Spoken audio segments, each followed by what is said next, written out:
Hello and welcome to another episode of the CollabTalk podcast, where we discuss the convergence of technology, business productivity, and collaboration culture. Yeah, there's not enough waving that we do in these with the videos. So, hello. My co-conspirators today are Sean McDonough, a senior solution architect and consultant with Acumatica in Cincinnati, Ohio, also an M365 MVP like myself, and Mr. Geoff Varosky, a senior architect for Insight and the co-founder of the new Janky Workshop on YouTube. Welcome, gentlemen. Hey. I should add into that new profile. And Geoff, also a musician. And this is one of those things funny. Like, I didn't realize until I think it was last year when we had the conversation. I didn't realize you were doing all that music stuff. Yeah, I've been musical doing nature project. Oh yeah. I haven't touched it in probably about 6 years, but I've built up quite a body of work though. Back in there's a lot that's 98. Yeah. Yep. Where can people find most of those tunes? Like, was it you have stuff out on SoundCloud, or where do you have stuff? You can get it through any of the digital properties out there. So Amazon Music, Apple, it's all digitally distributed. It's also if you go to musicalnature.bandcamp.com, you can find it there as well. Bandcamp stuff. I'll have to put links for the 3 cents we'll make off of the sale. Yeah. In fact, Geoff, if you can put the links in the private chat, and I'll add it to the roster of links there. So I can do that. So, well, stuff there's been a few things going on. So remember last year or like a year and a half ago when Geoff Teeper at Microsoft was talking about how this next year is going to be like the biggest year for SharePoint. And there's a bunch of stuff, but there's a lot of cleanup foundational stuff and other things going on. And then again, this last fall, he was talking about this next year, 2025, is going to be like the biggest year ever for SharePoint. This year, it actually feels like more of what I was expecting last year as far as announcements and stuff going on. My experience is that the announcements don't track necessarily with the hype and materials to sustain that level of interest. Because we've heard that before, at least with regard to SharePoint. And, having been focused on SharePoint for over 20 years, I don't hold my breath at all whenever I hear, oh, it's going to be a big year for SharePoint. I'm like, it always is a big year for SharePoint. But, is there anything special? I just don't see the announcements much. So, yeah. Well, there is more stuff coming that's going on, but there's always stuff. I guess that's kind of my point. I mean, last year I was expecting just this flurry of constant announcements and big news around it, and it was a bit more sedated. There's a lot of stuff going on, but again, foundational, behind the scenes. Yeah, and Microsoft, thankfully, it was back transitioning from the BPOS days to the O365 days when Microsoft suddenly had to start reporting status and explaining why systems were down and whatnot, because they were trying to run a services organization. And at that point, we saw very little on what was developing, what was coming out, what maybe got the plug pulled. And so if anybody who's used the roadmap.office.com site, it's excellent. And I think it's probably roadmap.microsoft.com now, but they've improved that site and you can find the status of everything. And this is something I always include in my presentations, because I'm like, we just talked about whatever length of time of new features and things you probably have an interest in using. If you want to see what is going to be hitting you next, go to Roadmap. And put in the topic you're interested in. You can do it by product vertical. You can do it based on where it is in the life cycle, like if it's coming out, currently rolling out, was discontinued, etc. Perfect. Thanks, Geoff. So Geoff gave us the link there. That's excellent. Yeah, I'll add that into the link list as well.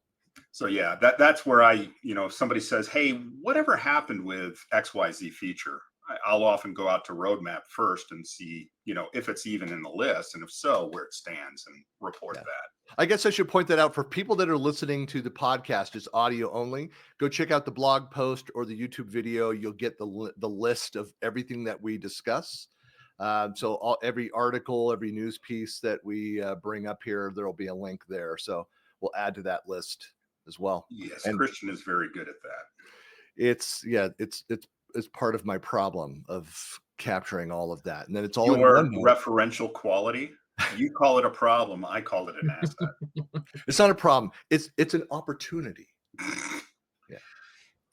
Problems are just opportunities in business, Klaus. Well, Choke me to death, please. So professional. All right. Well, let's jump in. Well, the first thing I want to talk about, this is kind of a big deal.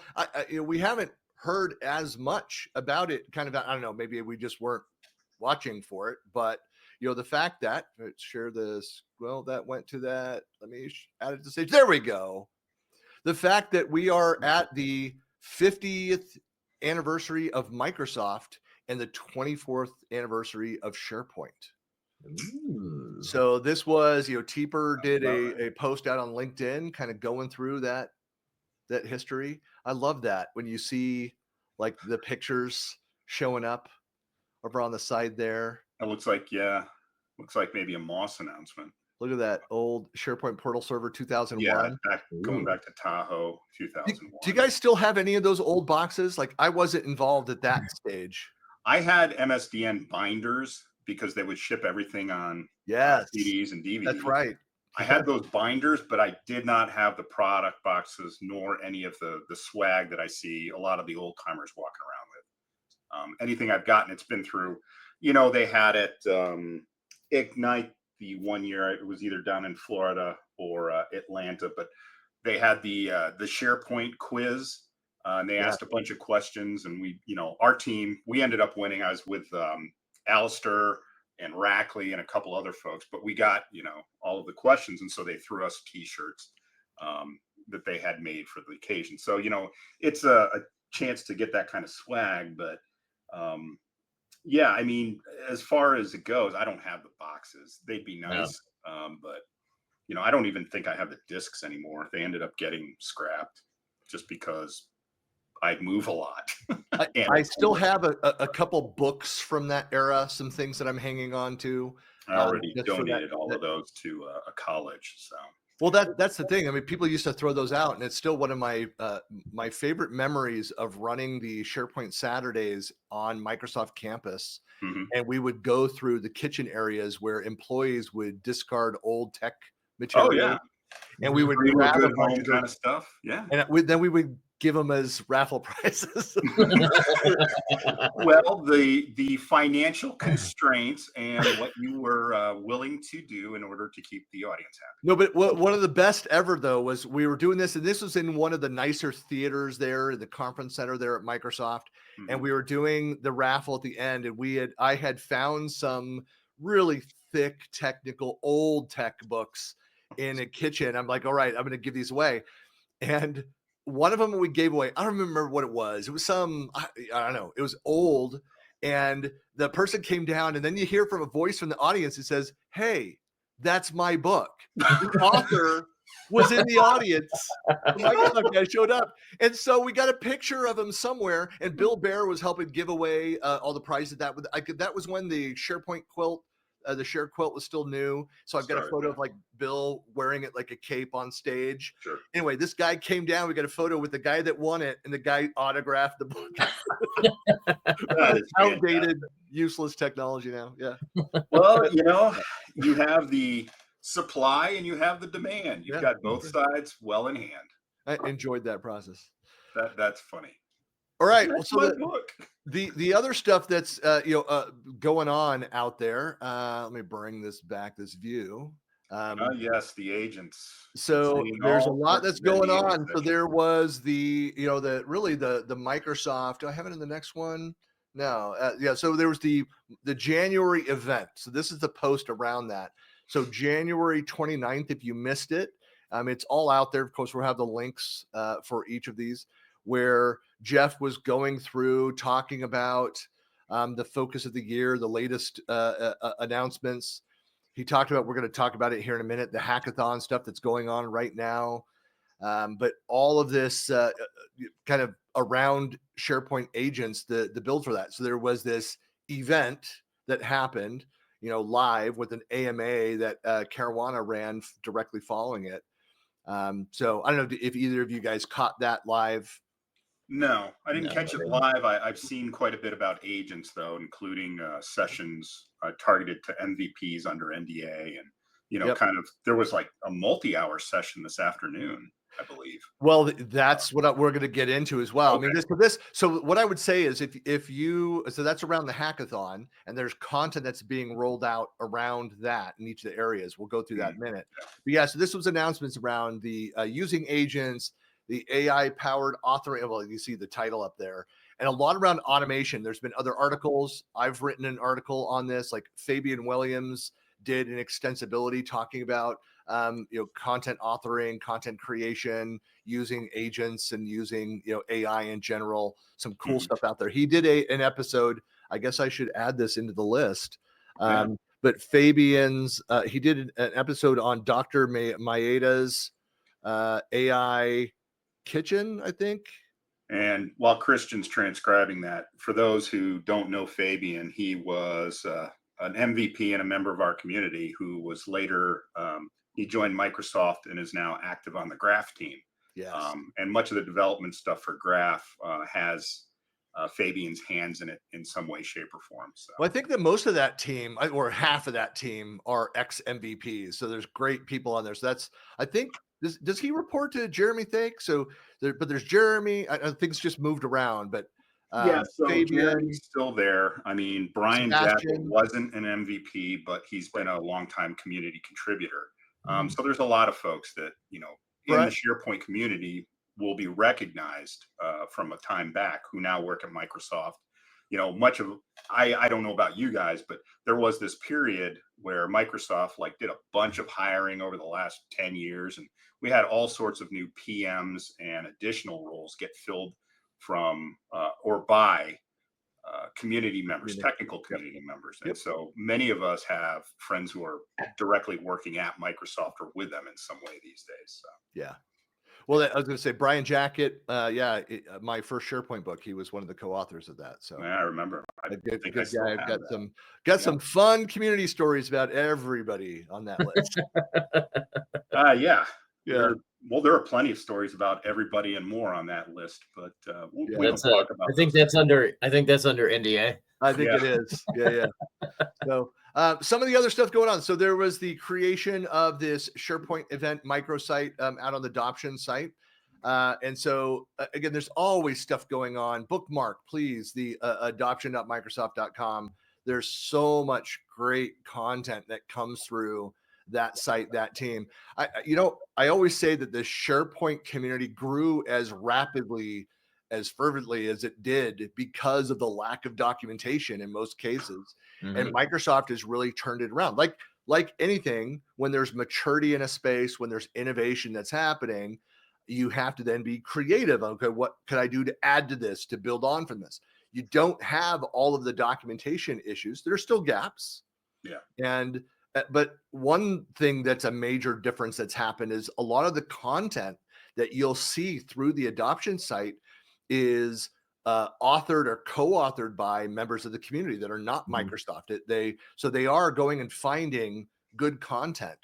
In fact, I had Microsoft people reach out and say when Techie Guru's site shut down, there was fantastic content there and saying, hey, you know what? There's a second life for a lot of that content. Could become Microsoft properties out within Docs or on adoption or through the various extensions. So anyway, it's great. Always look at the authors if you find great content and take a look. And I like it when we recognize people that have done good work, but especially if they're on the outside, if they're community members that are doing this stuff for the sake of the community and benefiting everybody in the Microsoft ecosystem. So. Yeah, I mean, that lack of documentation from Microsoft and others is what drove a lot of us, 15, 20 years ago to start blogging on this stuff. Mhm. Yep. My blog, SharePointInterface.com, started out as a technical resource because, I was trying to set up WebDAV extensions and understand HTTP response codes that weren't adding up. And so a lot of my content was trying to share what I'd learned about the platform. And I know plenty of other technical authors were the same way. And by and large, blogs were the best source of material and information on topics that weren't yet covered or revealed anywhere. Right. Eventually, Microsoft got with it and improved the docs because they did have docs in the 2007 days, but everything was oriented around collaboration behavior in SharePoint, as opposed to the CMS side of things, which I had with Moss 2007 and setting up a very large public installation for a Fortune 50 company. They wanted to do capacity planning. I'm like, I have nothing to plan. I don't have any materials to use. So we had to come up with our own tests, back when it was, specifying SharePoint's ports and protocols and firewall rules and things like that. That had to be figured out because the organization I started with, they started from a port closed perspective, and they put firewalls between each segment of the SharePoint farm. Yeah. And I had to get ports open as they were needed. And that was a very painful process, which has gotten better since we've gotten docs. I would be surprised if we hadn't crossed paths back then, 2006, 2007. Like I found myself working with the engineers within what became the BPOS team around doing a lot of documentation out of capacity planning. So there was nothing. Like I asked some of those questions, having come from working for a company that created a dedicated hosted collaboration platform that we launched back in 2002. So having had that experience, 2000, was it 2001? Anyway, I don't know time. So either way, it was right around the beginning of SharePoint as well. Right. It was back there. It was non-Microsoft technology, but I had that experience brought in. So I started asking those questions around, backup of these things and capacity planning. How do we scale this thing? And as I've mentioned a few times, like I drafted the first licensing model, and right. I would feel that was your fault. No, they didn't go with what I came up with. My model you would have hated more because mine had Microsoft making money a lot sooner. Christian, I don't think you could say anything that would make me hate you more. Okay, thank you. So I just want to be clear. You don't need to try. You're good. Thank you. That's very kind of you. All right. Yeah. So I'm a giving guy. there's a that's like it's like I couldn't think any less of you. Well, thank you. Thank you. So this is the you can go to the site on adoption and you can catch up on the January 29th event and see what that was all about. And it's just one continuous recording. They went right into the AMA after that. So you stick around from that. There's customer stories, case studies that are out there. There's some testing and stuff that's out there. You got CJ on there. And then other demos, other videos and resources. So great stuff.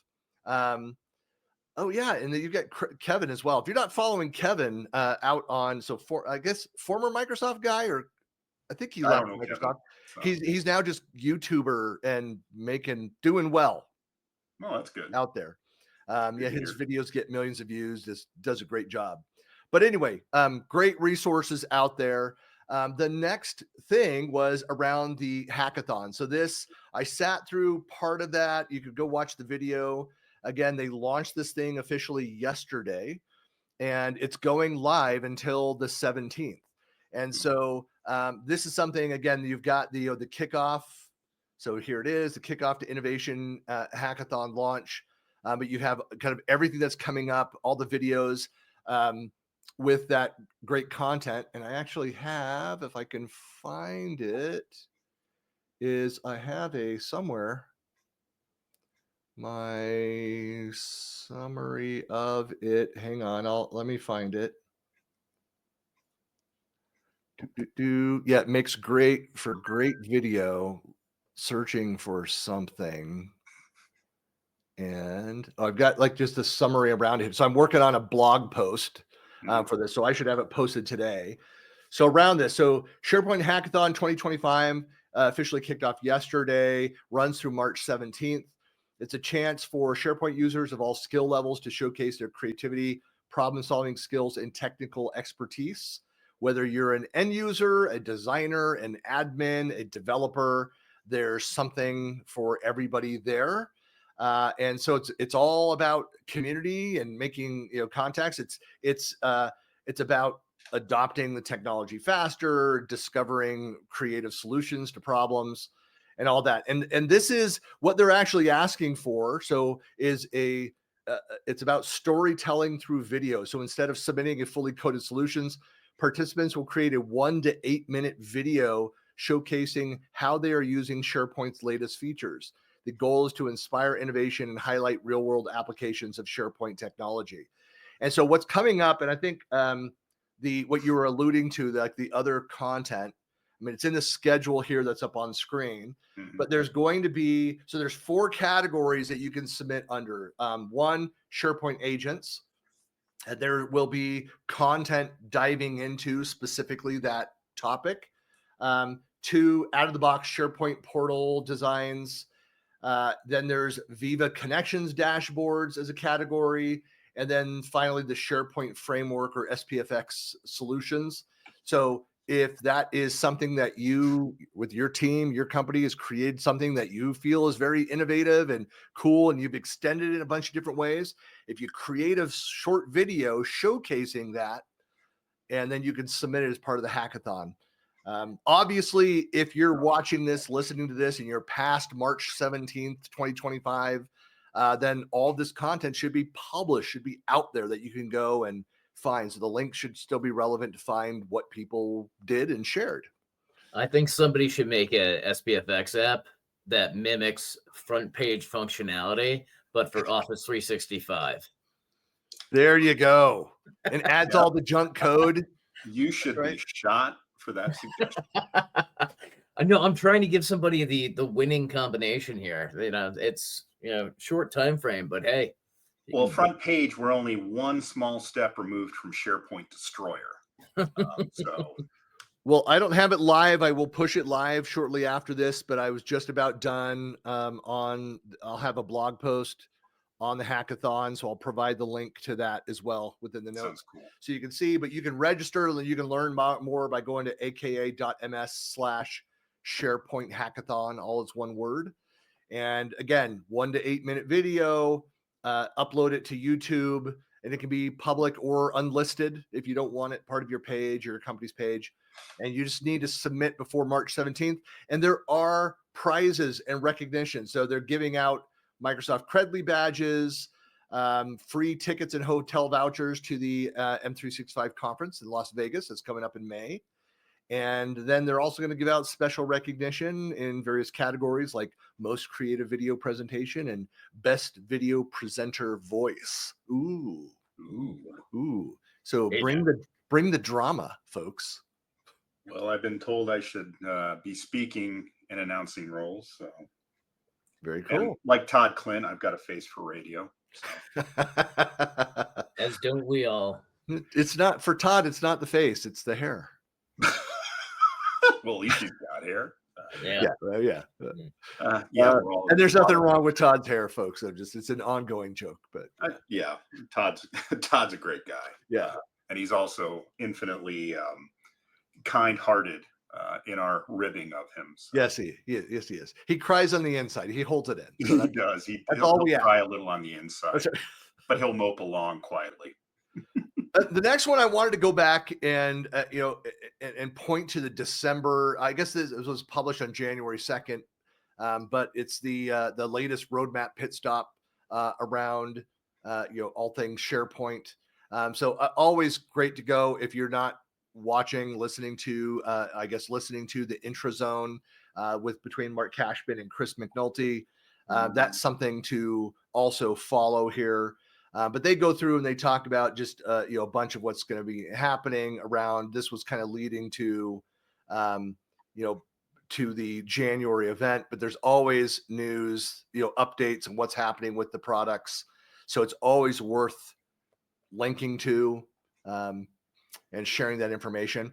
In the just kind of a pause here, because we were talking about industry news, and I thought it was important to share something that was a bit closer to home and regionally. So the latest on what's happening with the Real Housewives of Salt Lake City is there's really, the first new, this says it all right here. Bronwyn debuted a pretty major hair change. Wow. So I've got to take my trash out. So and the only reason I bring this up is my wife was good friends with Brittany, who's new to the show, new to the series on here. They were friends in high school and stuff. So I was friends with her brothers, Aaron and Quinn. So, great family there. But there's a lot of drama that's happening there. Definitely you want to go catch up. I'll have the link, of course, in all the notes. Back to technology. Oh, Thanks for that. Good segue. Yeah, you're welcome. So this was, I guess, the big news around Copilot. And so there's been some discussion around, it was this, there's a few things that Microsoft has done in licensing and things are out there. And I know that there were a lot of companies that were struggling with the cost of Copilot. And Microsoft went and made the decision of, people need to be playing with, the free version. So let's make this freemium version and make it more powerful, make it more integrated so that more people can benefit from this and see the value of then upgrading to the paid licensed versions internally. Any thoughts on that? No, everybody is well aware of Copilot. They may not know what Copilot is. They may not know, but they're aware it has something to do with AI and it's Microsoft's flavor of it. So, making kind of an AI entrance in more of a restricted or low touch way in this way with, I think, Teams and chat is a wise move on Microsoft's part, because you may start using some of these features and not even realize that you're using AI until somebody makes it apparent to you, probably when they ask you to buy a license. But it's one way to drive adoption and usage, if nothing else. So, the other thing that this helps enable is through the consumption model. You can build things, and then people that you're not paying for the licenses, you can actually then go back and look at, we're paying per consumption of that agent that was created. Hey, it might be more economical for us to pay for the licenses and move away from that. Kind of like the whole Power Automate plan. You can either do a per flow sort of model, or you can buy a whole big batch at a reduced cost. So, same thing. So that is again, that was, big news around that. And there's a few other things. The other thing, I don't have it up on here, I should add this, but is the Copilot licensing around SAM. Around SAM? Yes. SharePoint. I'm writing down here. The advanced management capabilities. Okay. You guys not familiar with that? No, sadly, I'm not. So this is one of the things I added to my list. I'll add it in the links here. I don't have something to show here, but so with SharePoint Advanced Management, to get that capability, you need to have in your organization one user that has licensed for Copilot. That's it. You get all of the SharePoint Advanced Management capabilities and only with a single license. So that one license is kind of a Trojan horse. Right. So there's discussion out there, like, is this brilliance? Like, what is Microsoft doing around it? And again, they're giving everybody. So there's one side of it, people saying, hey, this should be in the base product regardless.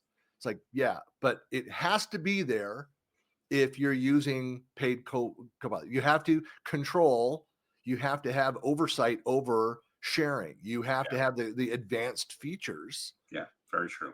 Whether you have one person using it or you have, 1,000 people or 100,000 people using it. So yeah, so in some ways it is a Trojan horse, but hopefully organizations, I guess this is what Microsoft is betting on, that they'll see the value of that. And especially with the consumption model, how expensive that could be if they start building those agents and people are like, hey, we really want to use this. And then that consumption starts exceeding the cost of the paid licenses. Yeah. Yeah. It changes the value proposition. And so it's time to reevaluate at that point. But at that point, you're in a more advanced state than when you started.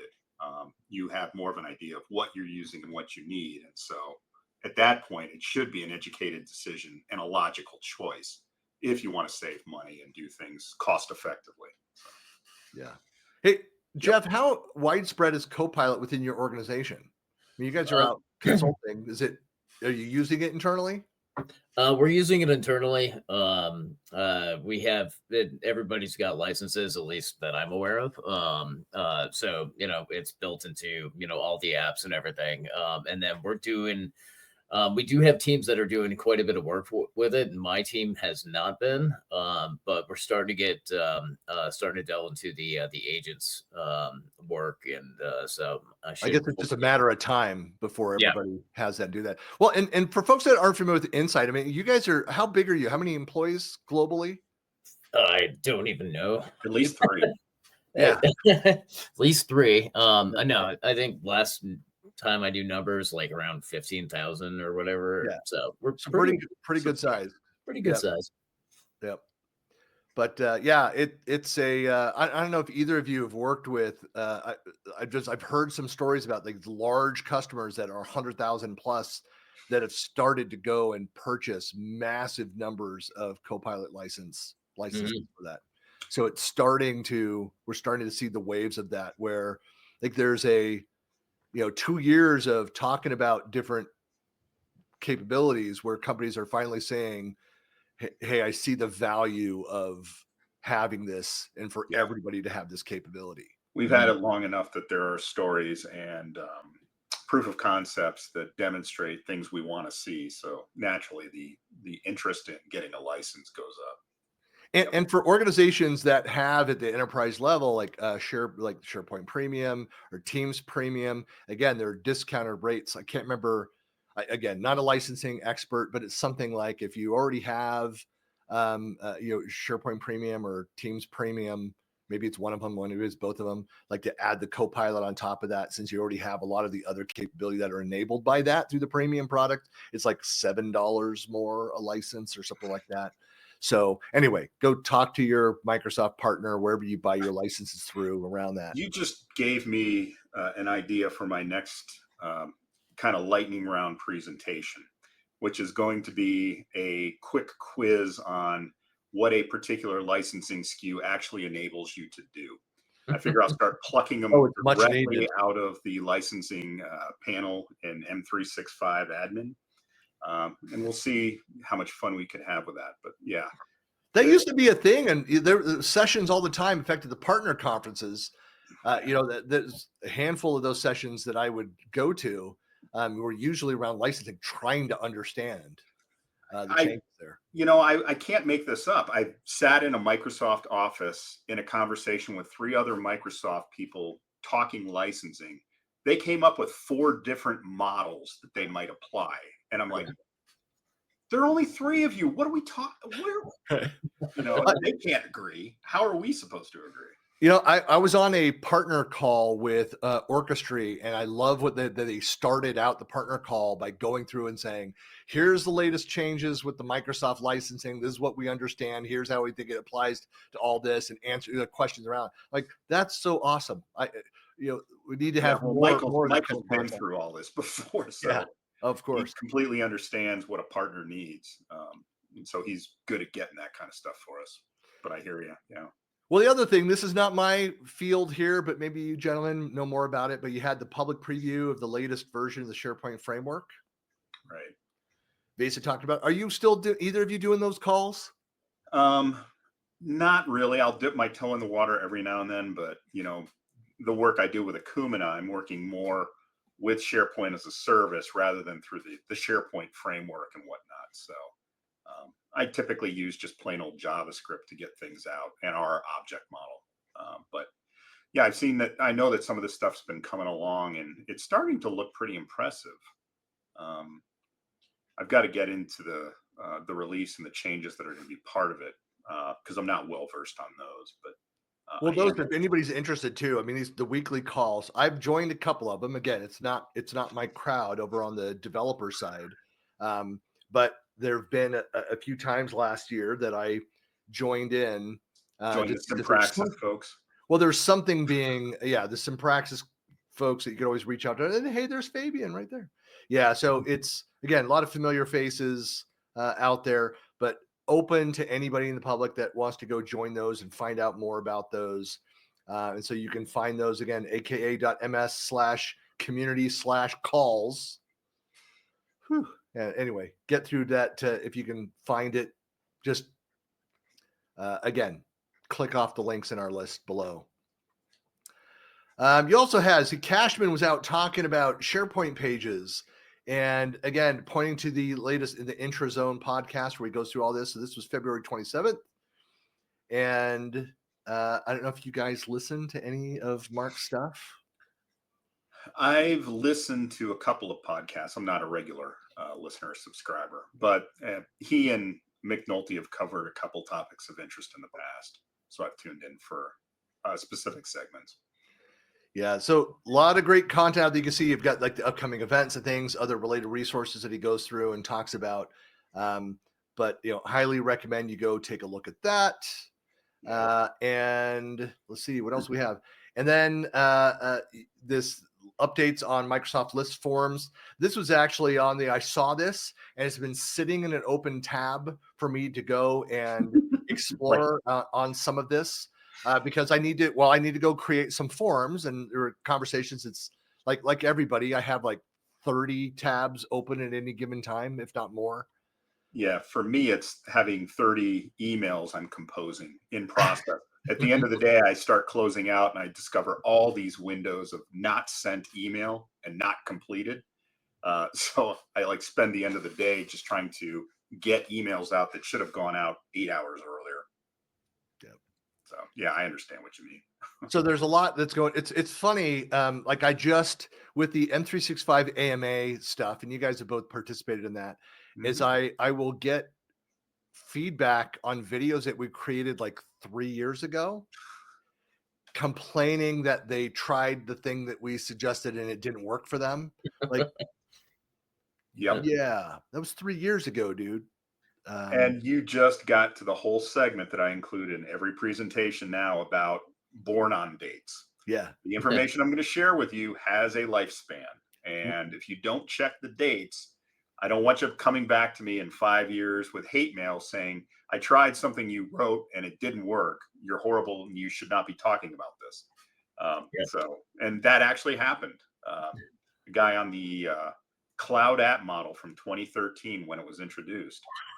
Back towards the end of 2018, 2019, commented on my blog post saying, well, it doesn't work this way at all. It does, to do what you were trying to do, you have to do this and this. And I'm like, it worked fine 6 years ago. And 5-6 years ago, that didn't exist. So please pay attention to the dates on my posts because everything I post online has a date associated. Let me just point out that my COBOL documentation from 1994, I've not had a single complaint about that content. And you have full documentation for all your item 77 independent sections and user structures. All I'm saying is that I don't think it's changed since then. I mean, nothing about COBOL, but COBOL's Latin in computer world, yeah. Yeah. So. But yeah, anyway, but I was going to say that for feedback, it's interesting. The comments that come through those sessions, the most frequent comments come when we talk about Microsoft forms, lists and list forms, SharePoint lists, like that side of it. And then of course, the number one area that people have complaints about, comments on is anything to do with Exchange, especially older versions and PSTs and all that fun stuff. So, yeah, that's always number one. Well, yeah, and people, there's nothing that's going to quell people's outlook. I need to be able to use a PST. I'm the same way. All my pop email from 20 years ago is in a PST archive, and I still use Microsoft Outlook in classic mode, not the new mode, because the new mode won't attach a PST. So Yep. I keep, they're like, why'd you go back? And I keep putting, as I said, you need to be able to mount a PST, and I don't see that. So Yep. yeah, it's a very real need. But yeah, naturally, people are going to be loudest on pain points that are present for them. And everybody's got to use email pretty much to get their job done these days. So it's funny though. I think of everybody that participates in those AMAs, I push the most questions for help on back to Hal, and for folks that are like, so yeah, Hal Hostetler, so friend, good friend, fellow MVP, and who we expert. pick on mercilessly. He's what is he, a 25 or 26 year MVP? He's beyond Oh, 25. wow. Yeah. He is like maybe second in line. There's like 1 or 2 MVPs older than him or longer than him, but he's definitely at 25. I think he's beyond that at this point.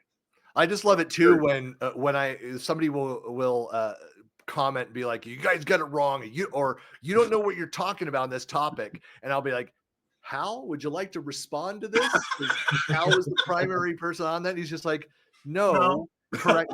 Here's where you're wrong. Correct the person." And Yeah, Hal does it in a no. nicer way than I would have, though. Yeah, it's a real matter of fact. No, I don't want to go back, but Right. blah blah blah. Yeah, it's awesome because Uh, we're always picking on Hal because he's so talkative and always interrupting. well, then we hit the exchange stuff. We hit anything in his neck of the woods, and Yeah, because jumps he's an right Outlook in. MVP, Yep. right? So Well, the other thing, I actually LOL'd, folks. I legitimately laughed out loud when I saw like the title, the new Microsoft Teams chat and channels experience. My first thought was, what is this? The new? the new. Like, we know it did the new. Like, it's like, is this like the cleanup of the new? Like what? Anyway, yeah. New part 2. I mean, yeah. New version 2 _ final, really final. Yeah. .psp. .rev2. Whatever.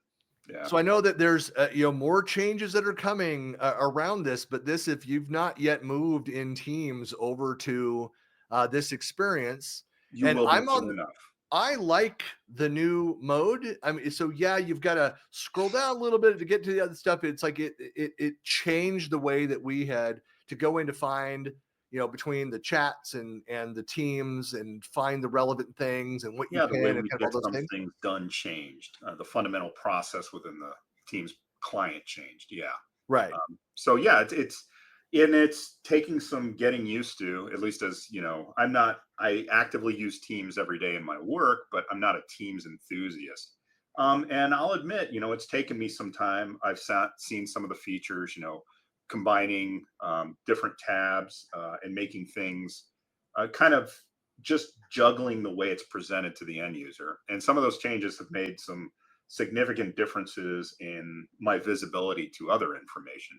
So I'm still trying to figure out if I like it better or like other aspects from the previous version better. But I obviously have to get used to the newer one because, the direction that the Teams client goes is, we have some influence over that, but that's at Microsoft's determination rather than ours. This is one of those areas where I recommend that people go in and read some of the background notes to understand the reasoning for some of the changes that have been made. Again, when they started this, I think people were so certainly within the MVP community when they started talking about this change. And I would say that the majority of MVPs, the responses were negative on this. But I chalked a lot of that up to, people pushing back against change in general. Yeah, and some of the growing pains with Teams haven't helped it either. Right. Because it almost has set us up almost adversarially with the product group. We'll complain. Just think the whole authentication scenario with Teams and the mobile client being superior. We complained about that for years. They acknowledged it, but it didn't really change much. We've gotten some improvement, but they didn't, go and make the mobile client the the predominant way of interacting with teams. It just, Yeah. stayed mobile, and Yep. we adapted. So Yep. I think we're going to have some of that here as well. Yeah, well, that's what I recommend is go take a look at the ebook and the user guide there, walk through, understand the changes, especially if you own adoption, want to you manage Yeah, teams for it's your in your organization. Go through, look at this. And again, there are sessions that were at Ignite that you can go and find through this link as well. So yeah, the new Microsoft Teams chat and channels experience link there. Definitely you want to spend some time. If you are a team-centric organization, like more and more of us are, then you definitely want to be up on what's happening around that experience, especially if you've not yet accepted that change, as it all goes GA and it won't be an option. It'll be the change is coming. Yeah. It's Winter is next coming. version on your desktop. Yep. You see what I did there? The winter is coming, Sean. Yeah. Mm-hmm. The last thing I had to share here is the fact that we've got the big conference happening. I'll accept all. There we go. For the Microsoft 365 Community Conference down in Vegas, the first week in May. Either of you guys go into that? No, I can't afford it. Not that I'm aware of, and I vowed to never go back to Vegas. Yeah. Oh, hey, there was me right at the end. I didn't even realize that in the video. Now I got to watch it all over again. No, but yeah. So I've got one session, 2 sessions. I'm doing a few other things. I'll be in the expo hall for a big piece of that. But cool. Yeah, just be watching right in this area. There's Dan. There's Caruana, faces. Yep. And there's Gokin. Naomi. And yeah, and then it's right there. There I am, right there. Okay. I saw Trev and Emily. So. Yep. Saw that. But yeah, so I'm doing my productivity tips session, which is one of my favorites to do. That's cool. Where it's very fast paced. I don't want to spoil it for people that might be going. I'm trying to get them. I have theme music and I want them to cut the lights. I want to do like something special. Oh, boy. I'm going to see if they're going to do it for like the intro to my session. Well, please don't try the whole thing with the fireworks again, because you know how that went last time. And the LA, or rather Las Vegas Police Department and fire departments weren't too happy about your stunt. I'll just say that it was spectacular, though, for those that missed that. That there's slight, definitely noticeable. Let's say singeing, not burning hair and eyebrows, but it was, I guess that's typical for one of my sessions. Oh, absolutely. Yes. Oh, yeah. Yeah. Have pyrotechnics at some level. It's just because of like me and the band Kiss. It's just kind of our thing. Well, and the live performer Gallagher. Yeah. Yeah. Correct. Yeah. Anything else that's come up that is missed in the news? Not as far nailed it. Microsoft technologies right now. I mean, Akumina, we're releasing a new version of our framework, but not as far as SharePoint and kind of MVP topics go. Well, lots going on in the coming months. We've got like regionally, I don't know what's going on. Yeah, we've got Nashville's got a M365 Community Day. That's right. In April. I'll be going down for that. Daniel's got me presenting a 15-minute thing on intranet rollout tips and learnings from previous years. So I'll be down there for that. Is he doing it basically like TED Talks? Is that how he's structuring it? Well, so what he put forward is just that, rather than multiple tracks, I think the idea is to bring everybody together centrally and just rotate through topics. Yeah. So it can focus on, the relevant stuff rather than the fluff. So I got the kind of sense that he went that direction just to make it, more centralized and more exposure for folks at the event to get a sampling of, everything that's out there. Because nowadays, if you look at conference session offerings, it's really hard to draw conclusions. You may have a personal interest in something, you may have an interest in something else for your profession, but finding the right sessions is not a foregone conclusion. So this rapid format, I think, is an attempt to work around limitations of that format and give people more exposure. We did something similar because that is a complaint. Like when you're doing a community session, and for folks that aren't familiar too, like we're talking about when I mentioned like the SharePoint Saturdays was the old branding. Now the community day events, they're largely free to attend, so they're done regionally, and so they happen all over the world. And if you go to communitydays.org, you can see a calendar of events that include like collab days, which are more in Europe and some in Asia, the community day events, and other things that are community organized and run. And then we've all organized, we've spoken at, and are still speaking at a lot of those events. But there's different models to running that. We went to where we had the SharePoint Saturday on Saturday, and which is where we had, I think, 6 or 7 sets, of sessions, and then there might be 4 or 5 tracks during each of those blocks. And there's still people complain. They're like, I was torn. I wanted to go to 2 or 3 different sessions each hour. So you have to pick, what am I going to go to? Yeah, you can't make everyone happy. Right. When a conference is big enough, something like the M365 conference in Vegas, where they'll actually produce here's a recommend. If you are in this role, if you're a project manager or you're a brand new, like under 2 years of developer, here's to get your kind of feet underneath you in these topic areas. Here's the path. Like go to these sessions. But otherwise, you've got to make those hard decisions. Yeah. But we did it in Utah, where we did the typical event on Saturday, but then we did a Friday event, which was for business decision makers, where it was like a single room. Yeah. And it was a condensed day, but we had like 5 or 6 different topics in one room. And we had like 100 people show up just for that.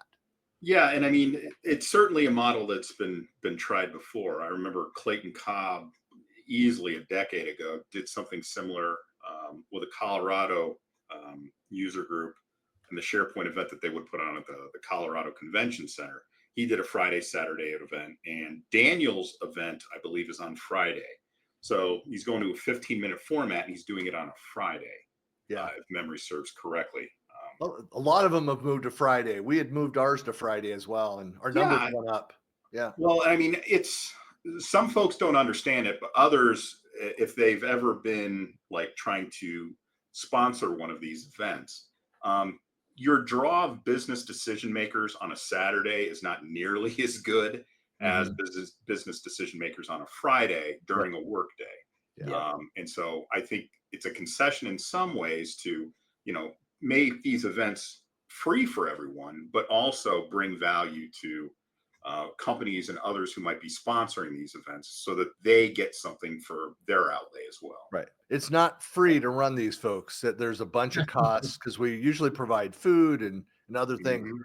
Hey, Geoff, when you were running the SharePoint Saturday Boston, and I always would point back to, you guys stayed kind of that purist model of like, if somebody wanted to sponsor that thing like lunch, like they went and paid that. There was no centralized pulling the funds together. I remember one time where lunch did not show. And so we had to order pizza, and a couple other sponsors stepped up to cover the costs of that. Yeah. But when you first started, did you always have multiple sessions, or did you do like the single room track initially? We had always 5 or 6 separate sessions going on at once throughout the day. And with a single day session like that, with a single day event, you're not going to have anybody presenting twice. Whereas at a larger multi-day conference, you can have session one day and then, repeat again. So people can kind of pick and choose what they want to do at those times. But everybody's jumping in for free, and people will jump in and do another session, but I've never had anybody like do a repeat session. I just remember somebody doing like a single track, like a single room multiple. Maybe it was like the New Hampshire user group did an event during a day or something like that. I just remember going up there for somewhere up there, but anyway. Yeah, one of those New England. It was a long time ago. It was It might have even been after the baton was passed, and like Sadie and everybody took over and made it more the New England version of it. Yeah. that I think is still going on. Yeah, I think so. Jim Wilcox has a big part in that right now. I think there's I think so. Yeah. Community Days New England, or it used to be New Hampshire, and now it's all New England, I guess. But again, it's like, again, all that stuff is out on the communitydays.org website. So if you're interested, I'll put the link as well at the bottom there. If you're not familiar with that. Jim also works for Insight. Oh, does he? I didn't know that. Yeah. Jim does. Talbot does. Oh, that's right. That Pradeepa does. Like, we all get sucked in. They snuck in. That's right. I need to reach out. Raise the alarm, Geoff. Here, let me. I'll be cooking later, so that'll go off by itself. Yeah. Well, gentlemen, really appreciate your time. Thanks for all the input on this. I know there was a lot to go through this. It's always fun. I'm trying to remember with the last one that we did, but we'll do this again in a couple months when there's more news. It's been a hot minute. I think after we got MVP Summit that's happening later this month, I'll be Comms VNext in Denver for April, and then maybe we do it a week or two after the M365 conference with whatever announcements that come out of that. Sounds like a plan. Sounds reasonable. Yep. All right. Well, thanks so much. Thanks everybody for watching and listening. Talk to you soon. Thanks for joining, folks. Have a good one.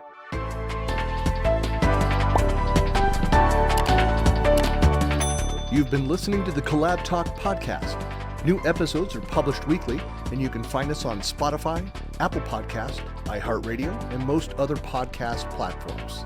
Thanks for listening.